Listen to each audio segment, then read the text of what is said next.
E aí, galera, tudo bem? Conforme prometido, nós vamos estudar todos aqueles tópicos importantes no seu edital para o TJ Rio de Janeiro. Esse vídeo de hoje nós trataremos sobre a consolidação, iniciaremos o estudo da consolidação normativa da Corregedoria Geral da Justiça do Estado do Rio de Janeiro, parte judicial, assim como prevê o edital. Hoje nós falaremos dos artigos 1º ao 4º, tratando sobre a estrutura e funcionamento da corregedoria. Se você observar o edital para técnico, por exemplo, o tópico a respeito da corregedoria é o tópico 5, que fala sobre a consolidação normativa da corregedoria, parte judicial, livro 1, parte geral. Tópico 5.1, da Corregedoria Geral da Justiça, da estrutura e do funcionamento. Nós estamos aqui na parte dos atos normativos, tá bom? Então, hoje nós falaremos dos artigos 1º ao 4º, tá certo, pessoal? Dando continuidade, nós também lançamos um curso de 160 questões comentadas e inéditas. Nós vamos contemplar toda essa parte de legislação especial. Adquirindo hoje, você já tem acesso a mais de 10 aulas, tá? Então, tá bem bacana o curso. Começando com o artigo 1º, o que nós temos? Olha só. A Corregedoria Geral da Justiça, que é um órgão de planejamento, então vamos colocar aqui com marca-texto aquilo que é mais relevante para nós, né? É um órgão, então, de planejamento, supervisão, coordenação, orientação e fiscalização das atividades administrativas e funcionais da primeira instância do Poder Judiciário. É exercida pelo desembargador Corregedor Geral da Justiça, nos termos dos artigos 21 a 23 da Lei de Organização e Divisão Judiciárias, que é a Lei 6.956 de 2015. Nós temos um vídeo que trata desses artigos 21 a 23, onde nós estamos bem avançados nos estudos desta lei, tá bom? Então, cabe a esse desembargador, corregedor geral, por meio dessa corregedoria, planejar, supervisionar, coordenar, orientar e fiscalizar as atividades administrativas e funcionais da primeira instância, tá bom? No cumprimento das funções, diz o artigo 2º, que esse desembargador corregedor geral, ele vai expedir uma sequência, observar a sequência anual que nós vamos tratar aqui. Provimento é um instrumento de caráter normativo interno e externo, por meio do qual a corregedoria organiza os seus órgãos e atividades, visando regulamentar, esclarecer e viabilizar a aplicação de disposições legais, bem como consolidar normas atinentes à matéria de sua competência ou modificar a consolidação normativa com a finalidade de normatizar os atos concernentes às serventias judiciais e seus serviços. Então veja que o provimento ele tem um caráter interno e externo, onde a corregedoria organiza os seus órgãos e as suas atividades. Por outro lado, nós temos as portarias. A portaria também é um instrumento para aplicar disposições legais a caso concreto. Então vamos colocar o marca-texto. Então nós temos as disposições legais aplicadas a um caso concreto, a um caso real, a um caso específico, bem como para indicar substituto de serviço oficializado e também delegar competência para o desempenho de funções ou instaurar sindicância, procedimento administrativo disciplinar ou outro evento de natureza apuratória. Então perceba, é importante que nós saibamos diferenciar cada um desses atos, tá? Porque na hora da prova o examinador pode alterar o conceito de provimento, colocar como de portaria e assim sucessivamente. A convocação é um instrumento que se convoca magistrados e servidores para participarem de atividades administrativas, tá? Então vou convocar um juiz, vou convocar um servidor X, um servidor Y para participar de uma atividade. O aviso é um instrumento de divulgação de notícias de interesse geral, normas, instruções ou orientações uniformizadas voltadas para grupos ou atividades específicos ou não. Também, olha só, em âmbito interno e externo. Então, aviso, divulgação de notícias.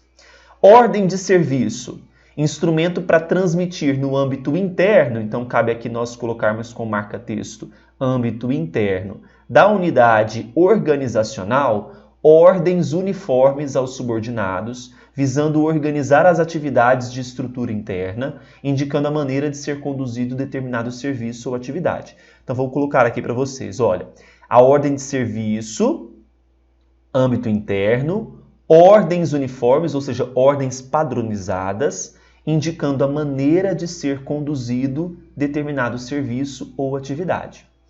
Ato reservado, olha só, instrumento por meio do qual o corregedor-geral, o desembargador-corregedor, dá ciência aos magistrados de decisões judiciais, exaradas em processos judiciais ou administrativos que tramitam em segredo de justiça. Quais são as palavrinhas-chave que nós temos aqui, então?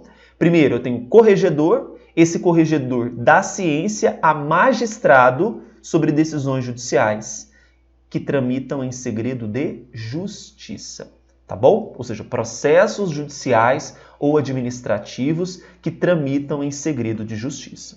Bacana? Parágrafo 1º desse artigo diz que os juízes de direito e os substitutos poderão expedir ou baixar os atos constantes dos incisos 2º e 5º. Quais são? O inciso 2º, portaria, e o inciso 5º, ordem de serviço. Então, para portaria e ordem de serviço, poderão ser expedidas ou baixadas pelos juízes de direito ou substitutos. Tá? Apenas os atos disciplinados nos incisos 1º, 2º, 3º e 4º, aí nós estamos falando de provimento, portaria, convocação e aviso, não estamos envolvendo ordem de serviço nem ato reservado, tornar-se-ão públicos mediante publicação no Diário da Justiça eletrônico. Os demais, a publicidade se dará através de veículo próprio. Tá? Então, o que o examinador pode falar? Ordem de serviço pode tornar-se-á público por publicação no Diário de Justiça eletrônico. Não, somente poderá ser publicado em Diário de Justiça eletrônico, provimento, portaria, convocação e aviso. É só você lembrar do PPCA. Portaria, provimento, convocação e aviso. Ok? Os demais, ordem de serviço e ato reservado, veículo próprio. A ordem de serviço proveniente do juiz de direito vai ter sua eficácia sujeita à prévia homologação do corregedor. Então, para a ordem de serviço, que é aquele instrumento em âmbito interno para divulgar ordens uniformes, indicando a maneira de ser conduzido determinado serviço ou atividade, somente vai ter a sua eficácia sujeita à prévia homologação do corregedor-geral. No caso do parágrafo anterior, a ordem de serviço deverá ser encaminhada exclusivamente por malote digital, no formato PDF, com assinatura digital ou física do juiz de direito, para a Diretoria Geral de Fiscalização e Assessoramento Judicial. Tá bom? Recebida essa ordem, a corregedoria também por malote digital vai informar ao magistrado acerca de eventuais sugestões de modificação do ato e ou de sua homologação. Tá bom? Então há uma volta, um retorno também através do malote, mostrando ali quais são as sugestões de modificação daquele ato. Tá certo? Já o artigo 3º diz que, além desses atos que nós citamos, portaria, provimento, ordem de serviço, serão expedidos pelas unidades da corregedoria os seguintes atos. Nós temos o memorando, temos o ofício, temos a certidão, temos a declaração e temos o atestado. Então vamos observar aqui o memorando. Memorando é um instrumento que estabelece a comunicação interna, então vou colocar um marca-texto, comunicação interna entre os agentes da administração, podendo conter solicitações, recomendações ou informações. O ofício é um instrumento que estabelece comunicação exclusivamente externa. Então, memorando interno, ofício externo. Esse ofício é com agentes que não integram a estrutura do Poder Judiciário do Estado do Rio e vai poder também constar solicitações, recomendações ou informações. Questão excelente de prova, o examinador vai trocar. Então, memorando interno, ofício externo. Ofício, agentes que não integram a estrutura do Poder Judiciário. Certidão, instrumento pelo qual a administração afirma a existência de fatos ou situações que constam de assentamentos públicos. Tá? Então, fatos ou situações que existem nos assentamentos dos registros públicos. Declaração, instrumento de afirmação da existência de uma situação ou de um fato, segundo a constatação do agente declarante, que não consta de qualquer livro, pastas ou documentos em poder da instituição. Enquanto a certidão, fatos ou situações que constam nos registros, declaração não consta. Tá?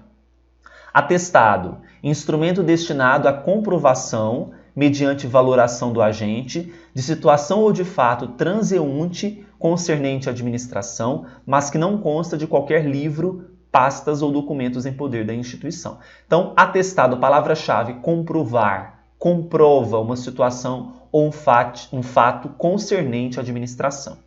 Aí diz o parágrafo único que a emissão de memorando, lembrando que memorando tem caráter interno ou externo? Interno. Deve ser realizada preferencialmente por correio eletrônico, com a solicitação de confirmação de entrega ao destinatário, que vai configurar sua ciência da informação, incluindo o efeito do início da contagem de prazo.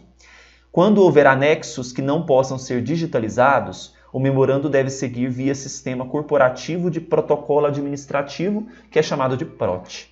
Tá bom? Então, cuidado aqui, memorando por correio eletrônico, ainda com confirmação de entrega ao destinatário.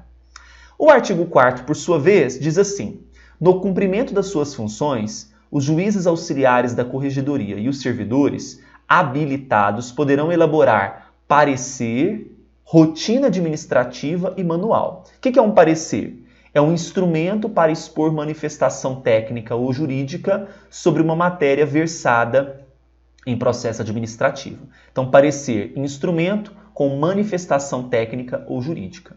Já a rotina administrativa, pessoal, é o instrumento que estabelece a forma de execução dos processos de trabalho expedida conforme determinado na rotina administrativa. Então, eu estou observando aqui, forma de executar um processo de trabalho. Né? Então, primeiro passo, segundo passo, terceiro, é a rotina administrativa. Quais os procedimentos deverão ser seguidos?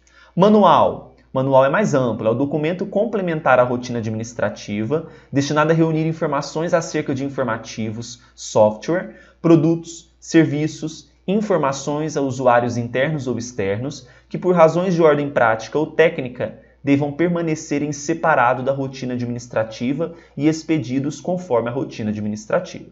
Então, o manual ele tem um caráter de documento complementar, informativos de produtos, serviços, informações, ok? A rotina administrativa e o manual deverão ser divulgados por veículo próprio. Então, rotina administrativa e manual divulgados por veículo próprio, tá certo? Esses foram os artigos 1º ao 4º. Nós vamos continuar, claro, nós temos muita coisa para tratar ainda. Não se esqueça do nosso curso de questões, é só visitar o site que está aqui logo abaixo. Bons estudos para vocês! Agora, pessoal, se você gostou do vídeo, dê o seu like, se inscreva no canal e clique no sininho para receber todas as novas publicações. Além disso, no nosso canal do YouTube nós temos várias playlists com leis comentadas, questões comentadas, feitas com muito carinho para você. Siga também o Professor Bruno Eleitoral no Instagram. Basta você digitar aí, @Professor Bruno Eleitoral. E no Facebook, www.facebook.com/Cursos Bruno Oliveira. Um grande abraço e até mais.